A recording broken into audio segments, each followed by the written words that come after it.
Really proud movement আমাদের বেঙ্গলের film ইন্ডাস্ট্রির জন্য, কারণ জিদ্দা আর বুম্বাদা। আমি কথা বলছি খাকি দ্য বেঙ্গল চ্যাপ্টার, যেটা নেটফ্লিক্সে রিলিজ হতে চলেছে, নীরজ পান্ডের সিরিজ। তো নীরজ পান্ডের নামটা যখন আসে আমরা ক্রাইম থ্রিলারের গন্ধ তো পেয়েই যাই। তো এবারে সেরকমই ব্যাপার। তো প্রথমটা দাঁড়াতে ছিল বিহার চ্যাপ্টার বলে, এবারে আসছে বেঙ্গল চ্যাপ্টার। তো এবার বেঙ্গল চ্যাপ্টারে কি দেখানো হবে না দেখানো হবে পরবর্তী ক্ষেত্রে আমরা আরো কিছু বেরোলো দেখতে পাবো। তবে একটা টিজার মতো এসেছে, টিজ করেছে আমাদেরকে, যেখানে ভাই মন ভরে গেছে। কারণ এখানে প্রথমে জিদ্দাকে দেখতে পাই।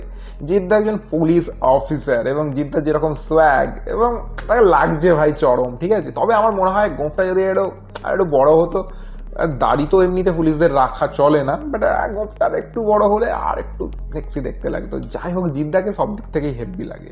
এবং এখানে পলিটিশিয়ানের ক্যারেক্টার প্লে করছে আমাদের বুম্বাদা।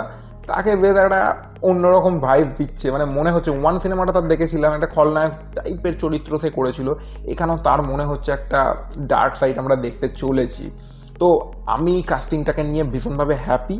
এবং আমার মনে হয়, আমি যদি ভুল না হই, জিদ্দা আর বুম্বাদা প্রথমবারের জন্য স্ক্রিন শেয়ার করবে, আই থিঙ্ক। আমার মনে পড়ছে না, মেবি ঠিকই বললাম। যদি ভুল বলে থাকি তাহলে অবশ্যই কারেকশন করে দেবেন আমাকে, ঠিক আছে। এরপর এখানে চিত্রাঙ্গদাকে দেখা যাচ্ছে, আরও অনেকে আছে। চিত্রাঙ্গদাকে কেন বললাম, আমার খুবই পছন্দের অভিনেত্রী, তাকে আমার দারুণ লাগে, ঠিক আছে। বাদ বাকি অনেক কাস্ট এখানে আছে। আরে ভুলে যাচ্ছি কি করে, এখানে শাশ্বত বাবুও তো আছেন, তো তাকেও এখানে দেখা যাচ্ছে।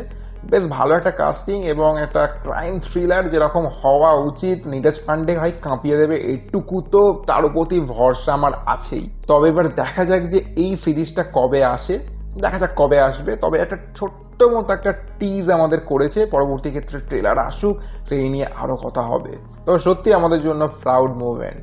দেখুন, কারণ নেটফ্লিক্সে যেগুলো অ্যানাউন্সমেন্ট টাইপ হচ্ছে সেখানে অনেক আছে, শাহরুখ খান থেকে শুরু করে অনেক সবাইরই আছে। সেখানে আমাদের জিদ্দা বুম্বাদা মানে আলাদা একটা ভাইবস কিন্তু দিচ্ছে আমাদের মনের মধ্যে, একটা আনন্দ, কোথাও না কোথাও একটা আনন্দ কিন্তু আমাদের মনের মধ্যে হচ্ছে। বলুন, এটা কিন্তু ডিনাই করতে পারবেন না। তো এই ছিল ভিডিও, তো এখনের মতো চাই।